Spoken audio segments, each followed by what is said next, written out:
Olá, nós somos alunos do Instituto Federal de Educação, Ciência e Tecnologia de São Paulo, Campus São Paulo. Fazemos parte aí do primeiro período de 2020 e vamos falar da Armênia, heranças culturais e migração. Os apresentadores sou eu, Henrique Monteiro, a Rosimeire da Silva Melo. O nosso professor é o Leandro Rodrigues e a disciplina é História e Turismo. Vamos então iniciar falando da introdução, né? Nós vamos passar aí pela Armênia, história e migração da cidade de São Paulo, da Armênia na cidade de São Paulo, heranças culturais, materiais e imateriais, hábitos de lazer, festas e religião. Vamos aí mostrar para vocês, então, a bandeira da Armênia, são 3 cores, e o próximo slide vai falar justamente da localização, que está no continente asiático, em sua parte ocidental. As fronteiras, como vocês podem ver aí no mapa, está com a Geórgia ao norte, com a Turquia ao oeste, com o Azerbaijão a leste e ao sul tem o Irã e o Azerbaijão também. A área total é de 29.743 km². A geografia do país é montanhosa e no sul dele nós temos as famosas montanhas do Cáucaso. A população está estimada em 2.837.000 habitantes, sendo 98% armênios e o restante de outra nacionalidade. O gentílico e a língua oficial é o armênio e a religião é o cristianismo e a economia do país ela está nos seguintes setores: indústria, química, metalúrgica e alimentícia. E no agronegócio, nós temos aí a pecuária com gados bovinos e ovinos, a agricultura, batata, trigo, tomate, melancia e uva, e o principal recurso mineral é o cobre. Vamos para a próxima, onde vamos falar aí sobre a diáspora e a história. A civilização da Armênia é bem antiga, ela começou por volta do século 6 a.C. e seu ápice foi no ano 1 a.C. Os povos conquistaram essa região e devido a Armênia fica numa região muito estratégica. E ali passaram persas, bizantinos, árabes, mongóis, turcos e russos.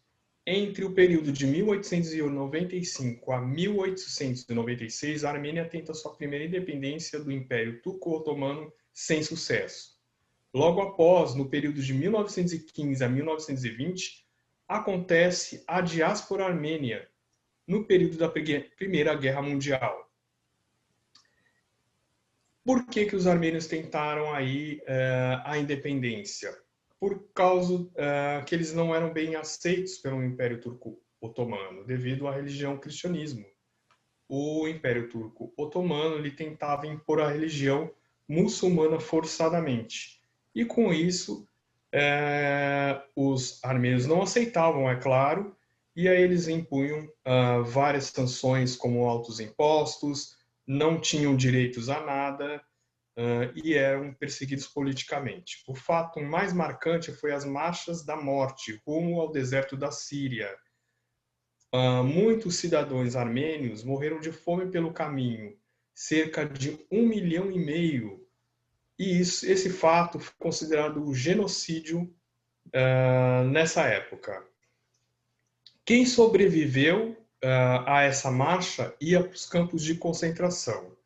E os outros armênios acabaram sendo exilados para vários países do mundo, inclusive o Brasil foi um dos que receberam o povo da Armênia.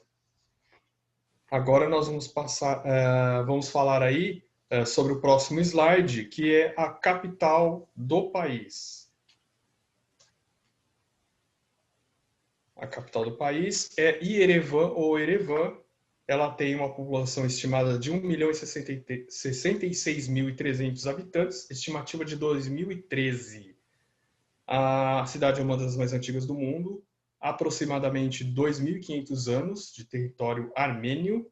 A geografia ela fica às margens do rio Hasdan e próximo do Monte Ararat, como você pode verificar aí na foto.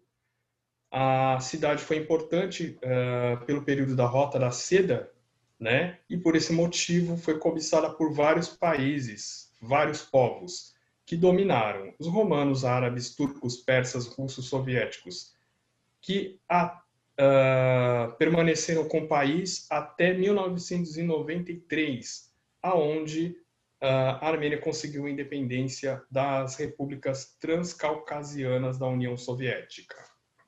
Vamos passar então a palavra para a nossa colega Rose, que vai dar continuidade. Eu sou a Rosimeire e vou dar continuidade ao trabalho. Aconteceram duas fases da imigração. Os primeiros imigrantes armênios chegaram ao Brasil no final do século XIX, fugindo das perseguições perpetradas pelo Império Turco Otomano durante a Primeira Guerra Mundial, que causou muitas mortes, que gerou a diáspora armênia. Chegaram a trabalhar no Porto do Rio de Janeiro e Santos, mas a maioria passou a se dedicar ao comércio ambulante. Alguns enriqueceram no ramo industrial. A primeira leva trabalharam na mascatearia, indústria textil e lojas de tecidos. Após o genocídio, chegou a segunda leva, que foi acolhida pelos primeiros que aqui já estavam. A maioria vieram pelo Porto de Santos e eram sobreviventes do genocídio. A primeira leva foi fundamental, pois formava organizações para ajudar esses recém-chegados, principalmente em torno da Igreja Apostólica. Eram separados por grupos urbanos e rural, dependia da vocação. Os urbanos eram mandados pelo conselho para as proximidades do mercado central, como a Rua Pajé e Santo André, na Zona Norte, no bairro de Santana e Mirim, tendo como ocupação a fabricação de artesanatos e calçados, e com vocação na zona rural, foi um grupo menor e foi encaminhado para Presidente Altino, hoje conhecido como Osasco. Esses se dedicaram à criação de gado leiteiro, produção de iogurte, coalhada e outras atividades que ajudou na permanência com o trabalho na cerâmica de Henry e no frigorífico de Wilson, além de terrenos a preço baixo. A Casa de Boia foi na Florencio de Abreu, também foi uma mini hospedaria. Foi onde aconteceram as primeiras reuniões religiosas entre os recém-chegados. As relações dos trabalhos armênios teve grande importância para socializar e criar suas igrejas, escolas, instituições sociais e políticas. Embora os calçados sejam seus exclusivos alicerces de fixação em São Paulo, proporcionando sua sobrevivência. Quando chegaram, os armênios caracterizaram uma migração urbana, integrando os grupos conhecidos como etnias comerciantes ou nações comerciantes. A comunidade, nos dias atuais, mantém forte presença na cidade de São Paulo. E foi de grande importância para a economia. A formação das heranças culturais. As heranças culturais foram influenciadas por diversas sociedades, pois eles tinham contato com diversos países. O idioma atual deles são o português e o espanhol, como primeira língua. A literatura armênia teve um desenvolvimento marcado por obras clássicas, romântica e realista. A arquitetura, ela tem um design mais grosso, rebaixado, por conta dos terremotos. A música é uma das partes importantes, pois ela veio com estilo tradicional. A dança é uma manifestação folclórica. Os tapetes eram de diversos estilos, ricos em cor, motivos ornamentais, e eram separados por categorias. Os esportes, a Armênia também tem membros ativos na comunidade esportiva internacional. A culinária está relacionada com culinária oriental e mediterrânea, e várias especiarias de vegetais, peixes e frutas. Os vestidos armênicos refletem rica tradição de cultura.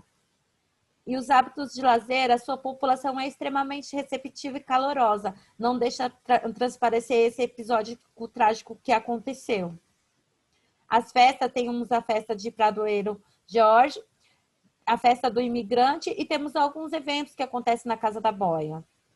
As datas comemorativas, dia 24 de abril é o mais importante para eles, pois comemoram os genocídios, os mortos do genocídio. Agora eu vou passar a palavra para o Henrique. Nós vamos falar agora de patrimônios materiais e vamos falar aí do Museu da Imigração, que vocês veem a foto na esquerda. A localização fica entre os bairros da Moca e Brás e era a antiga hospedaria dos imigrantes. É um patrimônio cultural tombado desde 1982 pela Condefat e em 91 pela Compresp. O Museu da Imigração ele abriga mais de 70 nacionalidades, entre elas a Armênia. A finalidade desse museu é compreender e refletir sobre o processo migratório. O complexo possui 2.900 metros quadrados, um jardim com 2 figueiras com mobílias rústicas, loja do museu, auditório, espaço para retratos, ali você pode vestir as roupas de época e tirar fotos, a antiga estação ferroviária, onde você pega um trem com destino à estação Moca e volta para o Brás. Agora vamos falar da Casa da Boia. A Casa da Boia foi muito importante para São Paulo. Ela foi fundada em 1898 pelo empresário sírio-armênio Riskallah Jorge Tahan e era muito importante na produção e comercialização de materiais hidráulicos. Até hoje é. Ela foi muito importante no período da febre amarela em 1911 e da gripe espanhola em 1918. A empresa ela fabricava boias e ajudou a combater essas duas epidemias. Ainda falando sobre a Casa de Boia, ou da Boia, hospedou vários armênios que vieram da diáspora. A arquitetura do sobrado em Arte Nouveau foi tombado em 92 pela Compresp. A sua fachada temos o granito cinza claro, arcos e colunas, vidros jateados, janelas e portas maciças de pinho de rica. Ainda falando da Casa da Boia, nós temos aí no piso superior, primeiro andar, o Museu Riskallah Jorge. Ele foi idealizado pelo seu neto, Mário Roberto Riskallah, e possui um acervo de objetos pessoais do empresário e documentos históricos, administrativos e comerciais da Casa Boia. Ainda no primeiro andar, existe a Casa da Boia Cultural, né? Que é no primeiro andar, também idealizado pelo Mário Roberto Riskallah, neto do fundador. E qual é a finalidade? Difundir a cultura armênia e a história centenária da empresa. Apresenta no espaço palestras, oficinas, exposições e visitas monitoradas. Vamos para o próximo slide. Nós vamos falar aí do monumento aos mártires armênios, que fica na Praça Armênia. Inaugurado em 24 de abril de 1965, o escultor responsável pela obra, José Gerês Rescaldi, e é o que essa obra representa: o massacre e o exílio do povo armênio pelo Império Turco-Otomano. O monumento ele foi abandonado durante um período e, após um projeto Adote uma Obra Artística em 2009, restaurado pelo Banco Induscred e reinaugurado em 2010. Próximo slide. Vamos falar aí das igrejas. Vocês verem 3 igrejas: a Catedral Apostólica Armênia, a Igreja Central Evangélica Armênia e a Igreja São Gregório Iluminador. Vamos começar com a Catedral Apostólica Armênia São Jorge. Ela é localizada no bairro do Bom Retiro, foi idealizada em 1945 com a ajuda do Riskallah Jorge Tahan, que é o empresário e dono da Casa Boia. Fundada em 1948, a arquitetura é bizantina interna e externa e é conhecida como a Catedral Ortodoxa Armênia.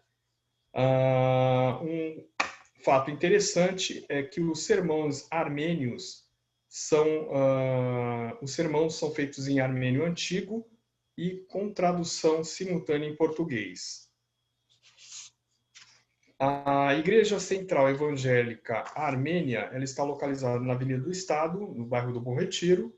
Em 1926 foi concebido pelos armênios, os reverendos Michel Bitmayan, os profetas Benyamin Gadskayan e Abraham Partamanian. A igreja foi oficializada em 1927 e faz parte da presença religiosa armênia na cidade de São Paulo. E, por fim, nós vamos falar aí da paróquia armênia católica São Gregório Iluminador, que virou catedral, localizada no bairro da Luz, próximo ao Museu da Arte Sacra. Teve a sua fundação em 1935 e, a pedido dos fiéis de origem marathi, ela teve uma troca aí, né? Ela foi chamada anteriormente de Capelânia da Missão Armênia e passou a ser chamada de Comunidade Armênia Católica de São Paulo. Em 2015, essa igreja acabou virando, então, uma catedral. A sua arquitetura, nós temos 2 cúpulas laterais, 3 arcos no centro, uma cruz em estilo armênio, grandes painéis de azulejo com a imagem de São Gregório ao centro e as letras do alfabeto armênio, que significa fé e cultura. Vamos então agora para o próximo slide, que nós vamos falar do Sama, Clube Armênio. Sama significa Sociedade Artística Melodias Armênias. E ele surgiu para juntar os jovens armênios na cultura armênia. Localizado no bairro de Moema, próximo à Vila Clementino. Em 1962, o clube adquire o terreno e em 69 inaugura. O seu complexo possui um restaurante típico armênio, uma biblioteca com 3.000 obras entre armênio e português, quadras de tênis, futebol society, um ginásio poliesportivo, salão de eventos, piscina e área de lazer. Vamos para a gastronomia, o próximo slide.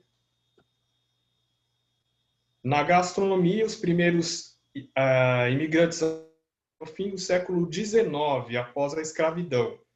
E depois, entre 1915 e 1926, durante a diáspora armênia, no período da Primeira Guerra Mundial, genocídio. Eles se fixaram no bairro da Luz e do Bom Retiro, trouxeram várias tradições, entre elas a culinária típica armênia. A gastronomia armênia sofreu influências de vários povos, como os assírios, os gregos, os romanos, os mongóis, os persas, os árabes, bizantinos, turcos e russos. Ainda falando sobre a gastronomia, nós temos uma diferença, né? À primeira vista dá a impressão que é uma comida árabe, mas só no visual, porque no paladar é completamente diferente na forma como eles preparam. Os armênios, eles adicionam ervas, enquanto os árabes temperos. Vamos então falar dos pratos típicos que está aí também. O bastur malan. Esse prato você pode conferir, né, e degustar no restaurante Carlinhos, que fica lá no Brás. Ele é feito de carne bovina curada, parece uma carne seca, com especiarias, frito na manteiga e com ovos. Aí no meio nós temos um outro prato muito interessante da cultura armênia, que é o Mazunov Kiofté, que você pode degustar lá na Casa Garabed, em Santana. Esse prato tem quibes redondos recheados com carnes e snowbar, assados no forno a lenha, servidos na coalhada fresca com especiarias e acompanha torradas de pão sírio da casa. E no canto direito temos a esfirra armênia Iemenyum. É rica em ervas aromáticas, além de vegetais, frutas e nozes. Também é adicionada carne moída. Próximo slide, nós vamos falar então dos restaurantes. O primeiro restaurante deles é o Carlinhos Restaurante. Em 1971, começa a saga do chefe Misaki Salim, um armênio radicado na cidade de São Paulo, conhecido como Carlinhos, monta o seu primeiro restaurante no Brás. Devido à demanda, muda para a Rua Rio Bonito, no Paris, para melhor atender os seus clientes. Volta ao Brás depois de algum tempo e se instala definitivamente na Rua João Teodoro. O chefe Carlinhos, ele tem uma especialidade. que foi ele que inventou a receita do arais, um tradicional sanduíche de pão sírio, carne de cafta, cebola, salsinha e uma pitada de sal. No meio, vocês podem ver a Esfirraria Effendi, fundada em 73 pelo senhor Pedro Deimenjan e seu filho Armando. Desde a abertura até os dias atuais, eles trazem receitas tradicionais das esfirras armênias. Um fato interessante ocorreu. O senhor Pedro, ele conseguiu escapar do genocídio e do campo de concentração porque ele era muito bom em fazer receitas, especialmente de pão. E o próprio exército acabou liberando ele da morte. E no seu canto direito é possível ver a Casa Garabed. Foi a primeira casa da rua José Margarida e Santana. E ela preserva os pisos e azulejos do local dos tempos primórdios. Foi fundada por Garabed Deimenjan em 1951. E as especialidades da casa são os pães assados na pedra, do forno a lenha, kafta, a madzunov kiofté, os quibes recheados com esnobar e o famoso gelato artesanal da casa. Vamos passar a palavra para a Rose. Vou falar agora sobre a religião. A Armênia foi a primeira nação a adotar o cristianismo pelo povo, que é destacável pela identidade e a forma de cultivar a memória coletiva, que mantém a memória viva dessas perseguições. A Igreja Apostólica Armênica, conhecida como Igreja Ortodoxa, a Armênia possui uma paróquia na capital de São Paulo e outra em Osasco, a Igreja Apostólica Romana do Rito Armênio e a Igreja Central Evangélica dos Irmãos Armênios. A Igreja Católica Armênia, ela recebe pessoas da Armênia também, porém o culto é feito na língua deles, na língua armênia. Aí fica meio complicado entender até, né? A Armênia, ela adotou o cristianismo como religião do Estado. E o primeiro dirigente da igreja armênia foi o Gregório Iluminador, o santo padroeiro deles. Então, eles mantêm essa tradição que é para não deixar morrer, né, a cultura deles. A religião é um fato muito importante. Então, nós terminamos agora a nossa apresentação sobre a Armênia e eu quero agradecer. Muito obrigado.